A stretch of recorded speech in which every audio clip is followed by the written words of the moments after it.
The moment you pick up the XPS 13, you know where your money went. The chassis is a single block of CNC-machined aluminum that feels incredibly dense and rigid. I have the graphite, dark gray, model, and it looks stealthy and professional.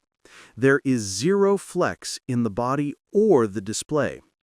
Compared to my M3 MacBook Air, which feels almost hollow by comparison, the XPS 13 feels like a solid, premium ingot. The star of the show, visually, is the palm rest. It's one seamless piece of Gorilla Glass that flows from edge to edge, housing an invisible touchpad.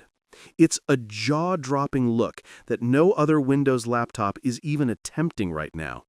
It makes every other laptop, including the MacBook, look a bit dated and conventional.